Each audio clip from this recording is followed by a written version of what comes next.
Hey y'all, Flipper Fred here, and today we are going to take apart an $8,495 knife. Well, so this one isn't exactly $8,495.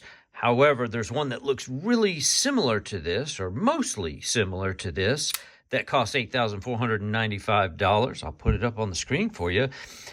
And we're going to call this his less expensive little brother.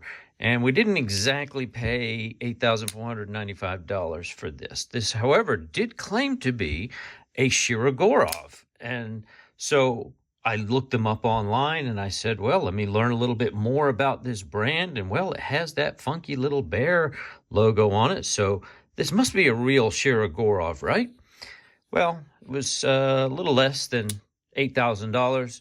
I also found many others that were in the $1,000 range. You were from, geez, I think some were as cheap as $760 all the way up to $1,500. And then there was that one for $8,000. And so I found this for $25. And I thought, that is a bargain. How can you not buy a knife that's worth $8,500 for just $25, right? So we're going to take a look at this, and we're even going to dive inside and see what's inside this baby. Let me show you the beautiful box that it came in. By the way, I did not abuse or squish or mash this box in any way.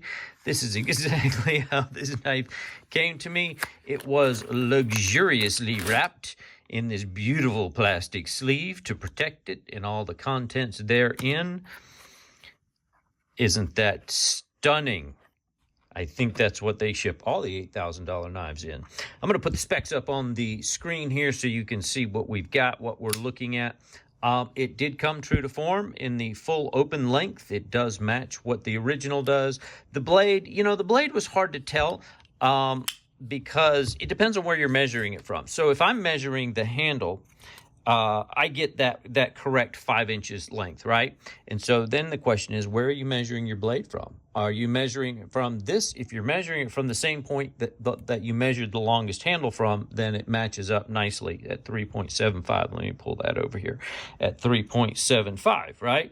But if you measure the blade like most people measure the blade, then it's closer to like 4 1/8 inch with about 4 inches, give or take, of cutting area. So really hard to tell. I did pull the specs off of the Blade HQ listing. That's why you see the orange knife there. That was about as close as I could get to it. So here's another interesting twist on this knife. So there's Shirogorov makes an F3 and an F95. So when you look at the pattern of the scales, it really is very similar to their F3 flippers from $700 to $1,500. However, if you look at the screws, this triangular pattern screw here, that is, I can only find those on the F95 models. Now, I might, I'm not a Shirogorov expert by any stretch of the imagination. I just pretend to be one on TV. Most of the others have just a regular, how do I describe this? Like a regular slotted screw, okay? It's not triangular in shape like you see on this one. You can see how this is shaped like a triangle. It does that on both the pivot and the single bag screw. So it's got the screws from an F95, and it's got the handle scales of the F3 flipper version. So I don't know what this thing is. Maybe it's a mutt, a little combination of all the above. Finishing down the specs, my blade came in at a little bit more. You may have already noticed here that this claims to be a D2 steel. I cannot vouch for that, although, it's not that expensive. So there's a good chance this could be a D2 steel knife, and maybe that's the saving grace for this thing here. The handle thickness came in a little bit thinner. Again, just depends on where you measure. I got about a 0.56, and the other one says it's a 0.60. However, those other ones are either G10 or titanium scales. So a lot of different variations, and there are many different variations of both the F3 and the F95. So Who knows? The blade finish on most of the knives that I found, the real ones, are stonewash. However, I did see, in all fairness, a few satin blades out there. Again, there's just so many different variations on these knives that it's just hard to know what it is, which one this one was trying to copy. And you'll note that whereas most are G10 scales, I'm going to be quiet. These are plastic. And when you flip it open and close it, you hear cheap plastic. We're going to dive in and take a look inside. This is not, no, not G10. The blade steels come in a wide variety, again, depending on the models. This says D2, who knows? Overall weight came in a little bit lighter, but again, I think that's because we're dealing with some pretty cheap plastic, as we'll see in just a minute. The other one claims to be a liner lock. However, when you look at the actual photos, it must be like a nested liner lock because it's basically the same exact. Now, in fairness, the lockup on this blade is pretty solid. I mean, of the liner, 100% of that liner is on that blade tang. So it's got a nice, good full lockup. If nothing else, I can feel pretty comfortable that this is locked up pretty solidly. Otherwise, the prices, you can see, are a huge difference. So let's just get right to it. One of the tricks that I learned, the first thing I looked at these triangular screws, I'm like, how in the world am I going to get that open? I need some kind of special tool for that. Well, among the forums for these owners, there are some great old-fashioned tools that they recommended, whether that's a penny or a nickel. I don't think a nickel will actually work on this, but I think a penny did actually work for me. The reason you use a penny or a nickel because they don't have the ridges on the outside, and as long as they have decent, plus it's penny being a softer copper material, that would help to unscrew. And so I actually was able to do that. However, I have just a good old flathead in two different sizes. The larger one fits very nicely into this. And since I paid $25 for this knife, I'm not terribly worried about doing any damage. And then the smaller flat screw goes over here just fine.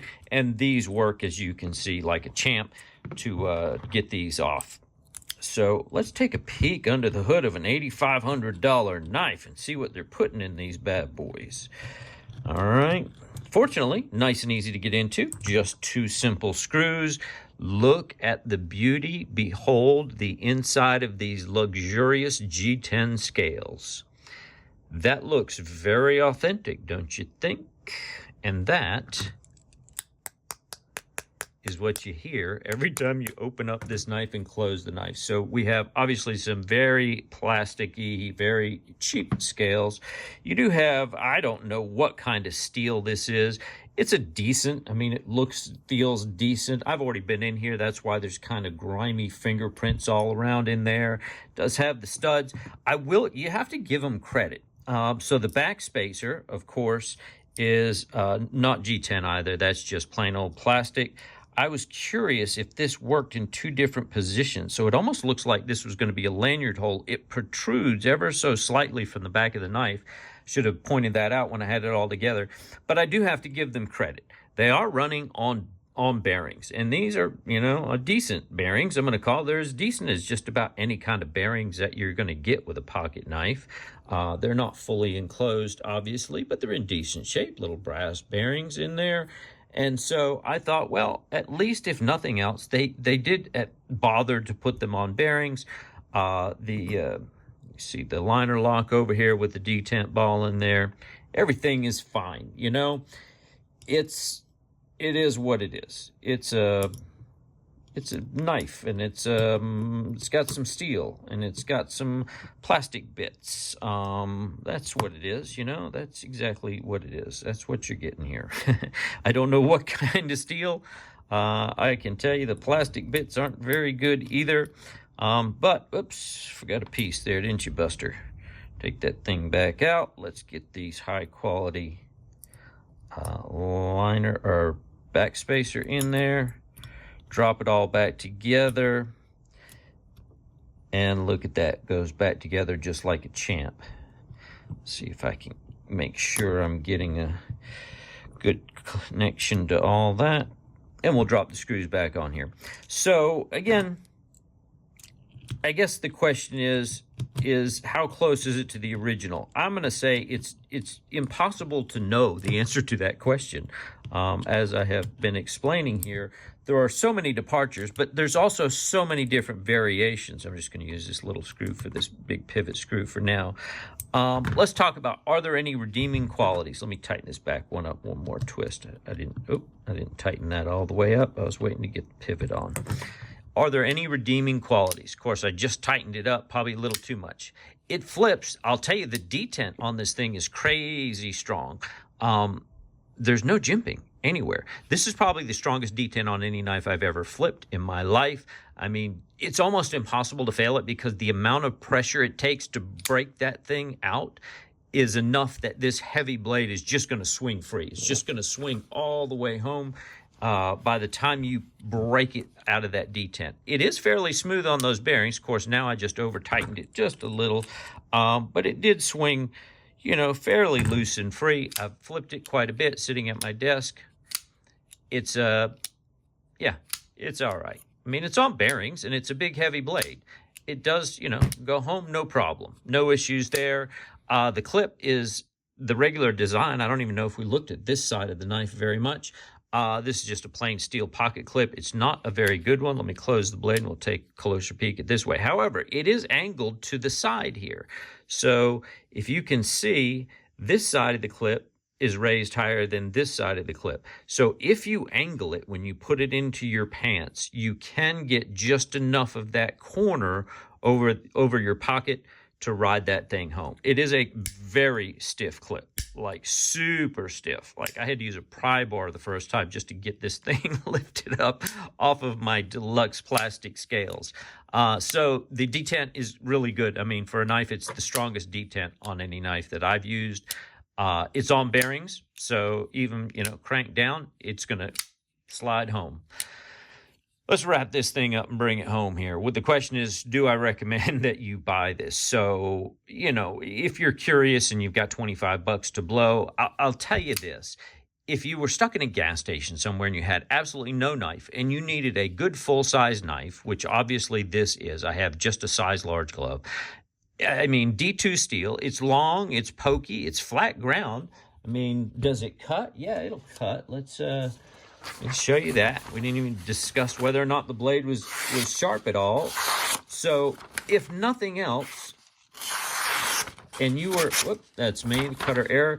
If you were at a gas station and you were in desperate need of just a halfway decent pocket knife just to get you home or to get you through a work day, and this was in that window for 25 bucks, and you say, well, it's D2, it's full size, cheap plastic handles, but it is a full grip. It does feel comfortable. That pocket clip certainly doesn't protrude enough that you'll feel it. There's no jimping. Different models did have jimping, so there's like nothing grippy on the top of this thing. Obviously, the scales are slightly contoured as well, just very lightly, so it fills the hand nicely. The scales are plenty grippy enough, albeit plastic. It's not going to slide out of your hand. I could use this as a decent work knife for the day. For 25 bucks, I feel like, you know, I probably would have rather bought it for 15 bucks. Although, by the way, you can buy these for 15 bucks, or at least you could. I put that up on there as well. You'll see that on the screen. So, you know, if you got this at a gas station for 15 bucks, you be feeling pretty good about that. Solid enough. You know what you're buying. You got cheap D2 steel, but it does have bearings. It's got grippy scales, albeit plastic, a stainless steel pocket clip. That's about all it's got going for it. This is not my style, really, of a knife. I'm not, you know, really interested in carrying a larger knife like this, although that's not fair. I do have plenty of knives that are full-size knives, but it just sounds plasticky when you flip it and you close it. You can hear that plastic ring out in all its great glory. I'm not really a crazy buyer. I don't really regret it. It was fun. I had to see, you know, gosh, I got an $8,495 knife for 25 bucks. How can you pass up on that? So I think I'll leave it with that. If you want one, you know, get one, know what you're getting. You can see what you got. We took it all apart. Otherwise, I probably would pass on this thing and let the next guy have the fun instead of you. So that's all for today. As always, I appreciate it. If you have any comments, please leave them down below. It means the world to me if you give me a thumbs up and like or share these videos. Boy, that really helps little guys like us, you know, get found on the YouTubes. So thanks again. I appreciate your time today, and we'll see you soon. Take care.